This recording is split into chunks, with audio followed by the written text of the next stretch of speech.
हाँ जी। नेक्स्ट बच्चे हम लोग जो है वो स्टार्ट करने जा रहे हैं, that is chapter 2 biological classification. तो बायोलॉजिकल क्लासिफिकेशन के अंदर बेसिकली हम लोग जो है वो यहाँ पर बात किसकी करेंगे।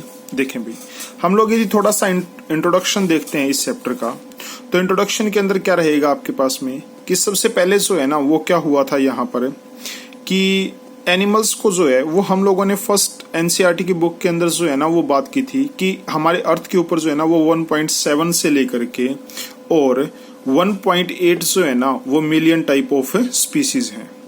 और अब इन स्पीसीज को जो है ना वो हमें क्या काम करना था, यहाँ पर क्लासीफाई जो है वो करने की जरूरत है, क्लासीफाई करने की जरूरत है। ठीक है, चलें भाई हम लोग बात करते हैं यहाँ पर, दैट इज कि इसको जो है वो क्लासिफाई करने के लिए और किन किन साइंटिस्ट ने जो है वो अपना कंट्रीब्यूशन दिया। और कंट्रीब्यूशन के अंदर जो है वो हम लोग यहाँ पर सबसे पहले देखेंगे, that is two kingdom classification. Two kingdom classification के अंदर जो है वो दिक्कतें आएंगी, जिसकी वजह से जो है वो 3 किंगडम क्लासिफिकेशन की हम लोग बात करेंगे। 3 के बाद में हम लोग जो है वो 4 किंगडम क्लासिफिकेशन की बात करेंगे। 4 से जो है वो 5 किंगडम क्लासिफिकेशन की, 5 से जो है वो 6 किंगडम क्लासिफिकेशन की जो है वो हम लोग बात करेंगे। ठीक है, अच्छा जी, तो स्टार्ट करें हम लोग बेसिकली यहाँ पर, दैट इज सबसे पहली चीज होती है बच्चे कि यहाँ पर बायोलॉजिकल क्लासिफिकेशन होता क्या है। तो बायोलॉजिकल क्लासिफिकेशन यदि सिंपली हमें बात करनी हो तो बायोलॉजिकल क्लासिफिकेशन होता है एक साइंटिफिक प्रोसीजर होता है ऑर्गेनिज्म को ग्रुप और सब ग्रुप के अंदर जो है वो डिवाइड करना on the basis of similarities and differences. ठीक है, एक ग्रुप के अंदर हम लोग उन ऑर्गेनिजम्स को रखेंगे, ठीक है, जिनके अंदर सिमिलैरिटीज जो हैं वो प्रेजेंट होती है। ठीक है, और यदि उनके अंदर सिमिलैरिटीज प्रेजेंट नहीं है तो हम लोग जो है वो उनको अलग अलग ग्रुप्स के अंदर रख देंगे।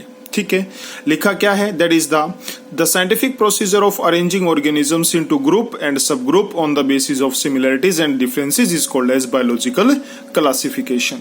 Coming on next to second point क्या है बच्चे यहाँ पर, that is need of classification. जरूरत क्या है बच्चे हमें जो है वो क्लासिफाई ऑर्गेनिजम्स को जो है वो क्लासिफाई करने की।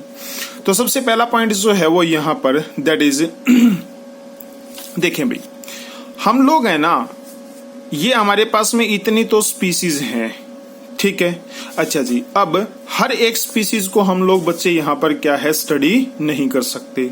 तो देखें भाई, यदि हम लोग ऐसा करें क्या कि यदि हमें जो है ना वो ह्यूमन बीइंग्स की जो है वो स्टडी करनी है, तो ह्यूमन बीइंग्स के अंदर से हम लोग जो है ना वो क्या काम करें, आइदर तो एक या फिर जो है ना वो 2 मेंबर की हम लोग जो है वो स्टडी कर लें। ठीक है, अच्छा जी, तो उस पूरी स्पीसीज की जो है ना वो स्टडी हो जाती है। कैसे, देखो भाई, हमने ह्यूमन बीइंग्स के अंदर से जो है ना वो एक मेल की स्टडी की। ठीक है, मेल के एक्सटर्नल कैरेक्टर्स जो होते हैं उसकी बात की, इंटरनल जो कैरेक्टर्स होते हैं मतलब हमने जो है ना वो क्या काम करके देखा है यहाँ पर, इंटरनल कैरेक्टर्स का मतलब यहाँ पर हुआ कि उसकी हमने एनाटॉमी करके देखी, चीरफाड़ करके देखी उसकी।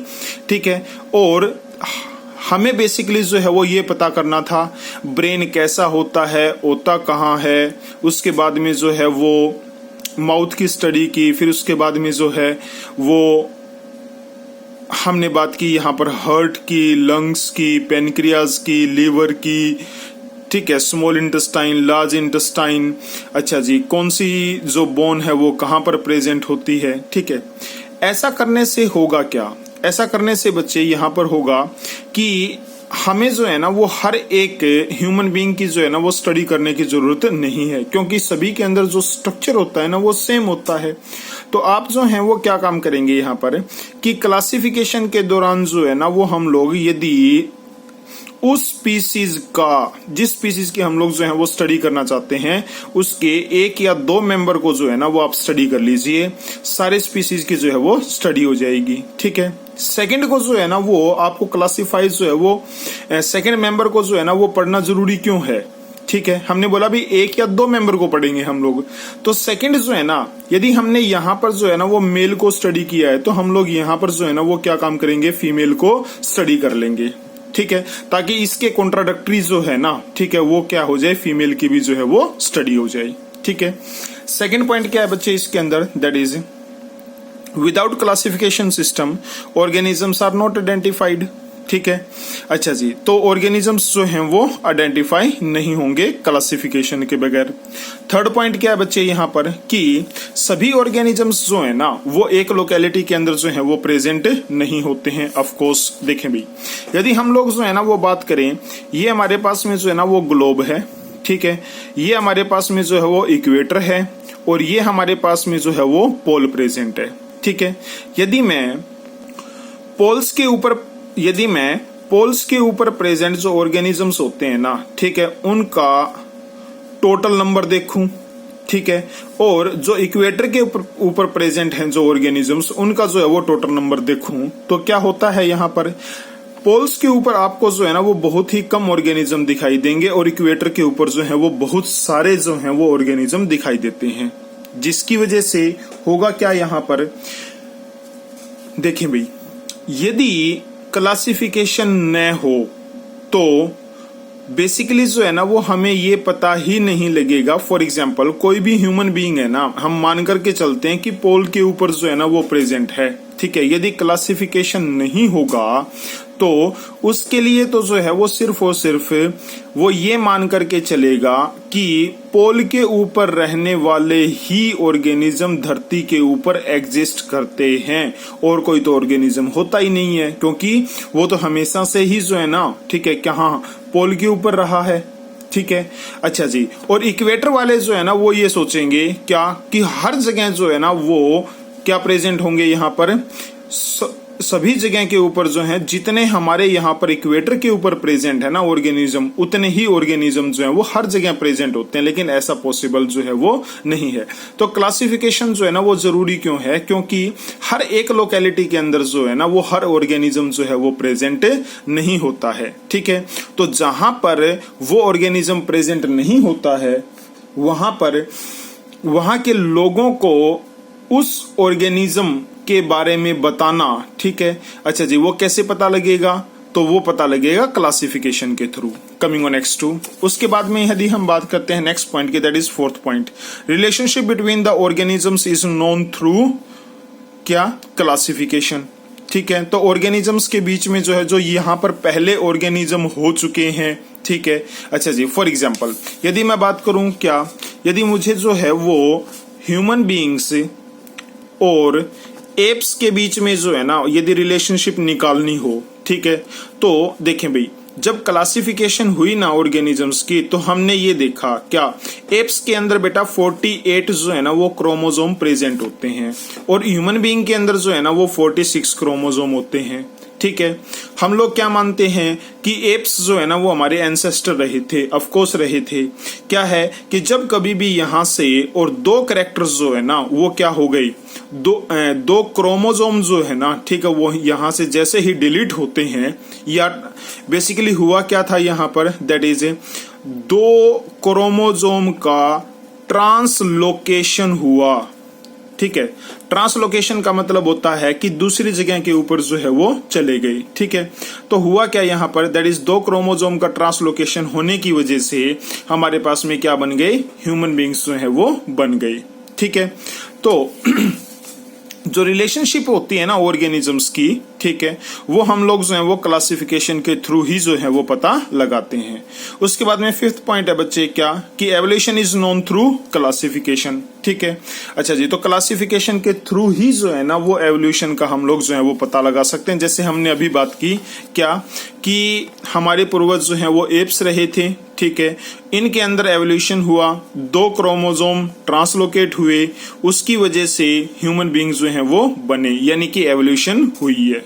ठीक है, कमिंग ऑन नेक्स्ट टू, उसके बाद हम लोग बेटा बात करेंगे यहाँ पर, दैट इज कि there are 3 main types of classification, यानी कि हम लोग जो है ना वो क्लासिफिकेशन करेंगे ऑर्गेनिजम्स का किस तरीके से करते हैं। तो 3 तरीके होते हैं हमारे पास में यहाँ पर, एक होता है आर्टिफिशियल क्लासिफिकेशन, दूसरा होता है नेचुरल क्लासिफिकेशन, और तीसरा होता है फाइलोजेनेटिक क्लासिफिकेशन। तो सबसे पहले हम बात करेंगे आर्टिफिशियल सिस्टम ऑफ क्लासिफिकेशन। तो आर्टिफिशियल सिस्टम ऑफ क्लासिफिकेशन के अंदर हम लोग बच्चे करते क्या हैं, आर्टिफिशियल सिस्टम ऑफ क्लासिफिकेशन के अंदर हम लोग दो या उससे अधिक जो है ना वो कैरेक्टर्स, जो मॉर्फोलॉजिकल कैरेक्टर्स होते हैं, सबसे पहले वर्ड आता है आपके पास में, दैट इज क्या, मॉर्फोलॉजिकल कैरेक्टर्स की हम लोग जो है वो बात करेंगे। ठीक है, तो मॉर्फोलॉजिकल जो कैरेक्टर्स होते हैं ना, उनके बेसिस के ऊपर यदि हम लोग ऑर्गेनिजम्स की क्लासिफिकेशन करते हैं, मॉर्फोलॉजिकल ऐसे कैरेक्टर जो हमें बाहर से देखने पर, ठीक है, क्या है, दिखाई देते हैं, those are called as morphological characters. For example, ये एक ह्यूमन बीइंग है और एक ये ह्यूमन बीइंग है। ठीक है, यदि मैं इन दोनों की हाइट को कंपेयर करता हूं तो इसकी हाइट ज्यादा है, इसकी हाइट कम है। ठीक है, बाहर से देखने पर मुझे ये पता लग गया भाई इसकी हाइट ज्यादा है और इसकी कम है, तो that is called as morphological character. ठीक है, तो क्या हुआ, आर्टिफिशियल सिस्टम ऑफ क्लासिफिकेशन के अंदर हमने मॉर्फोलॉजिकल कैरेक्टर्स को जो है वो डिस्कस किया। ठीक है, देखें भाई, तो this system is based on 2 और मोर मॉर्फोलॉजिकल कैरेक्टर्स। ठीक है, जिसके अंदर हम लोग सबसे पहले जो है ना वो क्लासिफिकेशन की बच्चे बात करते हैं, and that is Aristotle classification. ठीक है, तो एरिस्टोटल ने क्या काम किया, यहाँ पर ऑर्गेनिजम्स को जो है ना वो क्लासिफाई किया, और उसमें जो है ना वो एनिमल्स को वो क्लासिफाई करते हैं इनीमा और एनीमा के बेसिस के ऊपर। ठीक है, इनीमा का मतलब क्या हुआ यहाँ पर, दैट इज वो एनिमल जिनके अंदर आरबीसी जो है वो प्रेजेंट होते हैं, यानी कि जिसके अंदर जो है वो हीमोग्लोबिन प्रेजेंट होता है, उनको एक साथ में रखा, और जिनके अंदर हीमोग्लोबिन प्रेजेंट नहीं होता है, ठीक है, अच्छा जी, यानी कि जिनका ब्लड जो है वो क्या है, रेड नहीं होगा, ठीक है, उनको जो है वो एनीमा के अंदर जो है वो रख दिया उन्होंने। ठीक है, नेक्स्ट भाई, उसके बाद में जो है उन्होंने यहाँ पर एनिमल्स की जो है ना वो एक और क्लासिफिकेशन दी, and that is oviparous and viviparous. ठीक है, तो ओविपेरा जो है वो कौन से ऑर्गेनिजम्स होते हैं बच्चे, और ओविपेरा वो ऑर्गेनिजम्स होते हैं जो एग लेइंग एनिमल्स होते हैं। एग लेइंग एनिमल्स का मतलब क्या है, ये है ना बच्चों को जन्म नहीं देंगे, ये अंडे को जन्म देंगे, और उस अंडे में से जो है ना वो बच्चा बाहर निकलेगा। विविपेरा जो है ना वो कौन से ऑर्गेनिजम्स होते हैं, ये वो ऑर्गेनिजम्स होते हैं जो डायरेक्टली क्या काम करते हैं, बच्चों को जन्म देंगे, यानी कि give birth to the baby. ठीक है, and that is called as a viviparous organism. ठीक है, कमिंग ऑन नेक्स्ट टू, फिर उन्होंने जो है ना वो क्या काम किया यहाँ पर, on the basis of habitat जो है, ठीक है, ऑर्गेनिजम्स की जो है वो क्लासिफिकेशन की। ठीक है, किस तरीके से की उन्होंने भाई, एक तो एक्वेटिक ऑर्गेनिज्म, एक टेरेस्ट्रियल और एक एरियल। एक्वेटिक जो पानी के अंदर रहते हैं, टेरेस्ट्रियल जो कहाँ पर रहेंगे, यहाँ लैंड के ऊपर, और एरियल जो हवा के अंदर रहते हैं। ठीक है, तो इस तरह से उन्होंने क्लासिफिकेशन की। Coming on next to, that is, देखें भाई, थियोफ्रेस्टस की हम लोग बात कर रहे हैं, हमने यहां पर बात की थी एरिस्टोटल की। ठीक है, एरिस्टोटल का स्टूडेंट कौन था, थियोफ्रेस्टस, और थियोफ्रेस्टस जो है उन्होंने क्या काम किया था, यहाँ पर प्लांट की जो है ना वो क्लासिफिकेशन की थी ऑन द बेसिस ऑफ क्या, एक को ट्री बोल दिया जिसकी हाइट बहुत ज्यादा थी, जिसकी मीडियम हाइट थी उसको हर बोल दिया, जो सबसे छोटे थे उसको शर बोल दिया।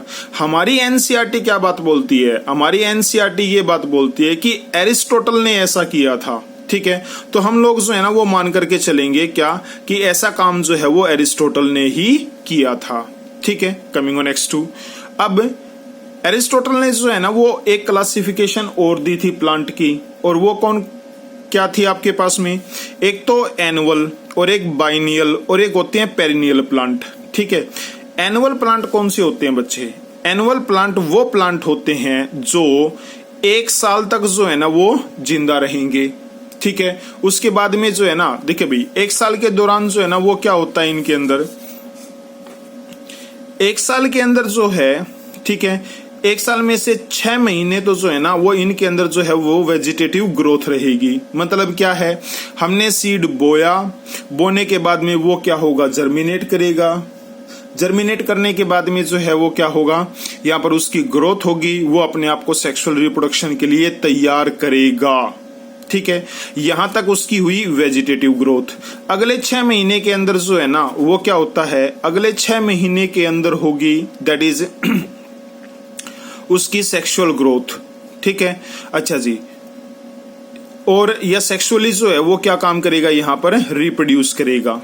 ठीक है, जिसके अंदर बेसिकली क्या होता है, यहाँ पर उसके अंदर जो है ना वो फ्लावर आएगा, फ्लावर आने के बाद में जो है वो पोलिनेशन होगा, और पोलिनेशन के बाद में जो है वो यहाँ पर क्या बनेगा, एक फ्रूट बनेगा। ठीक है, अच्छा जी, अब नेक्स्ट आगे यदि हम बात करें यहाँ पर तो दैट इज, तो एनुअल प्लांट जो है ना वो क्या होते हैं आपके पास में, जो 1 साल भर जो है वो जिंदा रहेंगे, 6 महीने वेजिटेटिव जो है वो फेज रहेगा, और अगले 6 महीने जो है वो इसके अंदर सेक्सुअल जो है वो फेज रहेगा। बाइनियल प्लांट 2 साल तक जो है वो जिंदा रहेंगे, पहले साल वेजिटेटिव फेज, नेक्स्ट ईयर जो है वो सेक्सुअल फेज रहेगा। उसके बाद में पेरिनियल प्लांट, ये बहुत सालों तक जो है ना वो जिंदा रहेंगे। ठीक है, अच्छा जी, और एनुअल और बाइनियल प्लांट देखें भाई, एनुअल और बाइनियल प्लांट जो है ना वो क्या काम करते हैं, जैसे ही इनके अंदर फ्रूट जो है वो बन करके तैयार हो जाएगा, उसके बाद में ये प्लांट डाई कर जाते हैं। और पेरिनियल प्लांट जो है ना वो क्या काम करेंगे, कई सालों तक जिंदा रहेंगे, हर साल इनके अंदर फ्रूट आएगा, यानी कि फ्लावरिंग होगी, फ्रूट जो है वो बनेगा, लेकिन इन प्लांट की तरह ये जो है ना वो डाई नहीं करेंगे। तो those plants are called as a perennial plants. ठीक है, उसके बाद में हम लोग बच्चे बात करते हैं यहाँ पर दैट इज प्लिले और एल्डर ने जो है ना वो क्या काम किया, एनिमल्स को जो है ना वो क्लासिफाई किया, किस किस के अंदर, फ्लाइट एंड नॉन फ्लाइट के अंदर। ठीक है, वो एनिमल्स जो क्या है आपके पास में उड़ सकते थे, ठीक है, यानी कि बर्ड्स इसके अंदर इंक्लूड कर दिए। जो एनिमल्स नहीं उड़ सकते थे, फॉर एग्जाम्पल आपके पास में जो है एक बर्ड होता है लेकिन उसके बावजूद भी वो जो है वो नहीं उड़ सकता, तो दैट इज कीवी। ठीक है, तो उसके अंदर जो उसको इंक्लूड कर दिया। ठीक है, कमिंग ऑन नेक्स्ट टू, उसके बाद हम लोग जो है ना वो बात करेंगे यहाँ पर दैट इज लिनस। ठीक है, कार्लोस लिनस ने जो है ना वो क्या काम किया यहाँ पर, एक तो पहली बात ये, कार्लोस लिनस ने जो है ना वो 2 किंगडम क्लासिफिकेशन दिया था भाई। ठीक है, आगे चल करके हम लोग बात करेंगे 2 kingdom classification that is kingdom Plantae और एनिमिलिया। ठीक है, उसको डिस्कस करने से पहले हम लोग बात करते हैं क्या, लिनस ने क्लासिफिकेशन दिया, किस बेस पर दिया कि किसी भी फ्लावर के अंदर जो नंबर ऑफ सेक्स ऑर्गन्स है ना वो कितने हैं, इस बेसिस के ऊपर जो है वो उन्होंने यहाँ पर क्लासिफिकेशन दिया। ठीक है, नंबर ऑफ सेक्स ऑर्गन का मतलब क्या हुआ आपके पास में यहाँ पर, फॉर एग्जांपल हमारे पास में जो है ना वो एक फ्लावर प्रेजेंट है, और उस फ्लावर का जो है वो क्या है, दैट इज स्टेमन। तो ये स्टेमन क्या है भैया आपके पास में, स्टेमन जो है ना वो मेल रिप्रोडक्टिव पार्ट होता है फ्लावर का। ठीक है, अच्छा जी, अब किसी भी फ्लावर के अंदर यदि एक स्टेम है तो उसने जो है ना उसको क्या लिख दिया, दैट इज मोनोएंड्रिया। ठीक है, यदि किसी भी फ्लावर के अंदर जो है ना वो 2 क्या हैं, दैट इज स्टेमन्स प्रेजेंट हैं, तो उसको उसने लिख दिया दैट इज डायएंड्रिया। ठीक है, 3 है तो ट्राइएंड्रिया। ठीक है, इस तरह से उसने जो है ना वो क्या काम किया, टोटल 24 जो है ना वो क्लासेस बना दी उसने। ठीक है, अच्छा जी, लिखा क्या है हम देख लेते हैं, गिव प्लांट जो है वो classification on the basis of number of sex organs. ठीक है, इन 24 क्लासेस। ठीक है, also called as the sexual system of classification. ध्यान से इसको जो है वो याद रखेंगे, सेक्सुअल सिस्टम ऑफ क्लासिफिकेशन जो है ना वो किसने दिया था, तो दैट इज कार्लोस लिनस ने दिया था। एक स्टेमन है तो मोनोएंड्रिया, 2 स्टेमन है तो डायएंड्रिया, 3 स्टेम है तो पॉलीएंड्रिया। ठीक है, अच्छा जी, एंड सो ऑन, उसके अंदर जो है उसने उसको डिवाइड किया। ठीक है, नेक्स्ट, अब इस आर्टिफिशियल सिस्टम ऑफ क्लासिफिकेशन की जो है ना वो लिमिटेशंस जो है वो क्या रही, तो हम लोग वो डिस्कस करेंगे नेक्स्ट वीडियो के अंदर।